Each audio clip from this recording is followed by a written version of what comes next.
All right, here we go. Today we have Frank Panessa, one of the two undercover DEA agents responsible for the Pizza Connection trial, where the Mafia had smuggled over $1.6 billion in heroin from Asia to the U.S. Welcome to VladTV. Thank you. It's a pleasure to be here. Okay, so you joined the DEA in 1968. Correct. What made you want to go into the DEA? Well, I applied for federal jobs, and at that time, you had to take an exam to be a federal agent, and there were three agencies that you could put down that you would be interested in. So I put down the Federal Bureau of Narcotics, Secret Service, and U.S. Customs. And then according to your score, when a job was opened up, the agency would call you and offer you, the position. So in 68, I was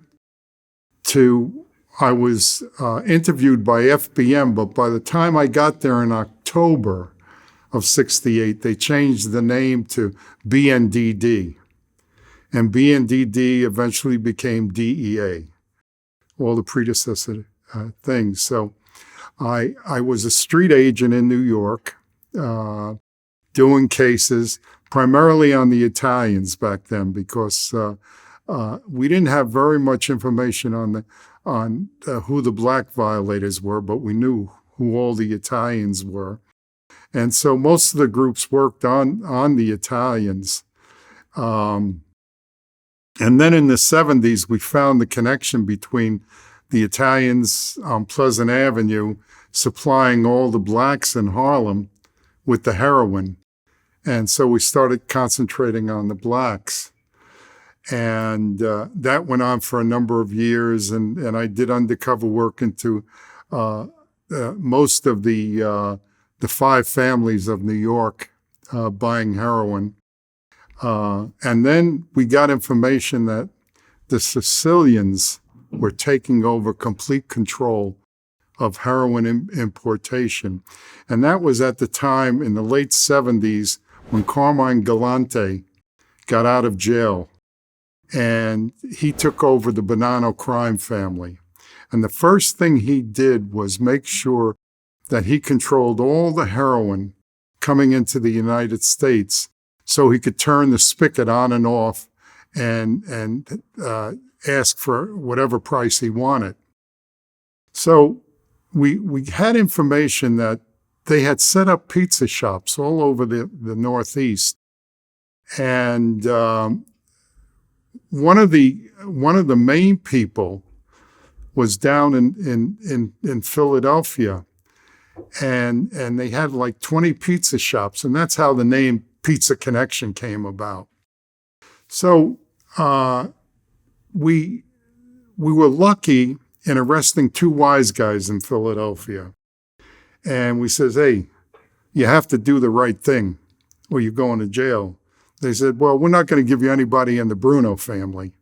So I says, "What about the Sicilians?" They says, "Oh, they're not Italian." "Yeah, no problem."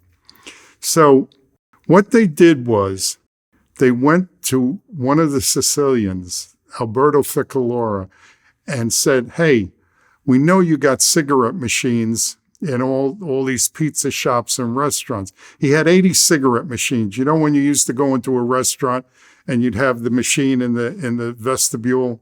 Well, he had 80 of them. So they said to him, this guy, Frankie Pagano, Frankie Pizza, is in charge of all the hijacking in Philadelphia. And he just had, they just hijacked a shipment of cigarettes. Would you want to meet him? And so, of course, the Sicilian says, yes, So what they did was we went to a mob restaurant, and the two wise guys sat on either side of me. And when the drinks came out, they served me. When the food came out, they served me. So the Sicilians were looking at this, and they're saying, we know these guys are connected with the Bruno family. This guy must be somebody. And so when they introduced me to the Sicilians, And you hear this, but it's true. They said, he's a friend of ours, which means I'm a made guy. If one of the wise guys would have said, he's a friend of mine, that would mean I'm not made. So right off, they accepted me and we started talking about cigarettes. So at the time, they were paying $7.10 a carton to buy the cigarettes legitimately. We, as the government, went out and paid $7.10 a carton and sold it to them for $4 a carton and wrote off the $3 and change as an investigative expense. So that went on for a few months. And finally, one day, I have the sad face, and Ficalora says to me, what's wrong? I says, well, I do white powder too. He says, what are you talking about? He says, we control all the white powder. He says, who you buying from? So thank God I was buying from a guy in the Genovese family that we hadn't arrested yet. So I says, I'm getting it from so-and-so. And he says, he buys from us. From now on, you get it from us. So now I have to convince DEA that these people are major people. And I had, I use the term empty suits. And some of the bosses says, no, these guys are meatballs and all that, Finally, I had one of the bosses in DEA in headquarters who knew me as an agent on the street back in the 60s. And he says, what do you need? I says, well, I need this and that. He says, we'll set up a meeting with Rudy Giuliani, who was at that time the assistant U.S. attorney to Ed Meese. And Rudy says, what do you need, Frank? I says, well, I need another identity. And he says, okay, we'll take care of that. So what they did was they asked me what my name was going to be, who's my father's name, who's my mother's name, where I want to be born, what date I want to be born. And sure as hell, if you go to the ledgers in that city, I'm in there, being born on that day. I said I needed a passport in the name of Pagano. And they said, we'll take care of it. Because at that time, when you went over to Europe or to Italy, you had to give your passport when you checked in to the hotel. And they were required to make a copy of it and give it to the questora in that local precinct. So I needed that. And then I said, I need $500,000 in an account. So when they do a D&B on me, in those days they used to do those done in Broad Street, they'd see that I am somebody. And then we had to set up a business. So I set up an import-export company just outside of Philadelphia in Trevose, Pennsylvania. And then what we did was we got Rudy Giuliani to come up with the money that I needed. I needed, almost $1 million if I was going to go into deep cover with the Sicilians. So after I told them I did white powder, I also got a penthouse apartment in Philadelphia. And so they had a place to come to when they wanted to meet me. I was living in Medford, New Jersey at the time with my family. And what I would do is I'd go to the penthouse apartment, park the car downstairs, go up to the apartment. And in those days, they did have call forwarding, but it wasn't for John Q. Public. But we had it. And so I would connect the phone to my house in New Jersey. And it was a phone that only my wife knew to answer, and the kids were told never to answer the phone. And I would go down to the garage, get into a different car, and drive over to Jersey to be with my family. Well, one night I get a call on the phone, and it's the Sicilians. They says, oh, we're downstairs, meaning downstairs in the penthouse, I says, oh, I'm with my kumare, which means my girlfriend. why don't I meet you at a restaurant in about a half hour? And I said, why don't you go over to La Buca restaurant, which was in Philly. And so now I have to get surveillance agents. Could only get one agent. So I go to La Buca, and the Sicilians say, let's go for a ride. So now I'm in the car with 3 Sicilians and only one surveillance agent following us. And as soon as we go around the corner, he's lost. He loses us.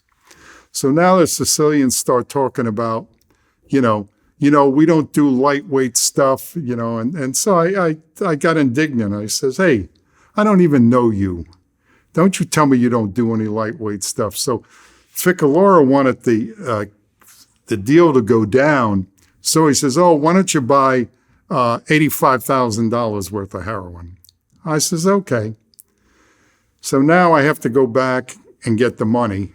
And it came through. Rudy Giuliani came through with the money. So the first buy I made from the Sicilians was an $80,000 heroin buy. And when they walked away from that, carrying that bag of money, I was in. And from there, it just mushroomed where I continued to buy heroin from them, found out a lot of intelligence about the organization, found out that Galante's bodyguards were the ones that set him up for his murder.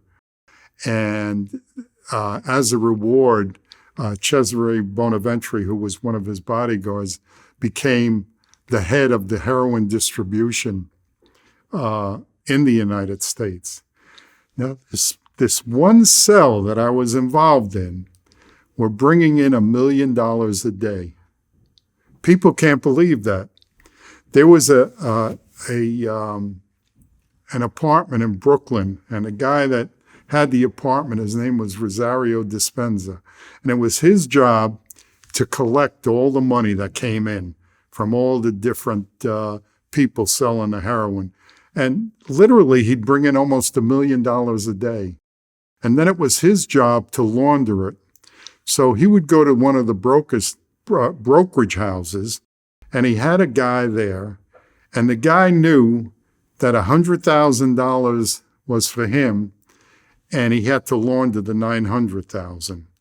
And what they would do, they'd invest in like Mrs. Fletcher's storm door company. It didn't matter. A month later, they sell the stock. If they made money, fine. If they didn't make it, the money's laundered. And then a check would go, to the Caribbean. And this was before they had all the, all the laws where you had to report any transaction over $10,000 and all that. And again, I was in with them. I would find out about murders that they were doing. We went over to Europe. I told them that I had an import-export company in Germany, and that we could bring the heroin in through the import-export company. Because they used to come down to Trevose, Pennsylvania to see my company, and what we would do, we'd rent trucks, and we had the metal stickums that we put on the side of the trucks that said Prima Import Export, Trevose, Pennsylvania. And so then it was time to go to Germany, and the first time we went over to Italy, I'm waiting for the Sicilians to come over, and they said, no, you have to come back. We can't do anything because we had to kill a judge. And that's when they killed Judge Cinizzi over in Sicily. So the next time we went over, we went to Frankfurt. And I land with the Sicilian, and we go out, and there's this big burly German by a big Mercedes, and he says, Frank, so good to see you, he says. And he says to the Sicilian, see what Frank got me? And now we drive, I've never met this guy before, we drive to a company in Frankfurt, and there it is, Prima Import Export over the door. We go in, there's this young blonde sitting behind the desk, and says, oh, Frank, so good to see you. I made the cookies that you like. And I'm saying these people are professional. They were the BKA. They were professional. So, of course, the office was wired for sound and video. And what we were going to do was bring the heroin over the northern border into Switzerland and then smuggle it out of my company in Frankfurt, Germany. And this went on. And going back to the United States, whenever there was a shipment taken down, they would say, oh, that was our heroin. And if you ever have any problems, we own the Dominican Republic, because they were laundering a lot of money out of the Dominican Republic in the casinos down there. And so he says, whenever you get in trouble, go down there and we'll take care of you. And that's what happened. There was a shipment of heroin that came in tiles to Buffalo, New York, to a guy by the name of Ragusa. And the DEA seized it, and Ragusa escaped, and that's where he went, to the Dominican Republic. But this went on. It was unbelievable. I remember one day I went down into the pizzerias, and on the table are 30 kilos of Coke. And he says, oh, take some. I says, well, I don't get involved in that stuff, He says, well, we control the Coke, too, in the United States. And so his little son was there, a little 6-year-old. And so I said, in slang, I said, I feel skumbari. I feel itchy with the kid being here. So he says to the kid, Paolo, what do you see? And this little 6-year-old mafioso says, I see nothing. Mafia in training. So it went on. And then finally, the government says, well, we're going to take down. Oh, in the meantime, Steve Hobson, we were selling them tomato sauce, cheese, and all that. And Steve Hobson was into one of the Sicilians, and they followed the Sicilian up to New York to pick up a package for Steve. And that's when they got all the people in Brooklyn. And that's how what we had was we had 7 people in Philadelphia that they arrested, 7 Sicilians, and was prosecuted in Philadelphia. Then you had the people in New York that were prosecuted in the Southern District. And at that time, Rudy Giuliani was then U.S. attorney back there. And Louis Freeh, who then became director of the FBI, he was the prosecuting attorney. And everybody got convicted.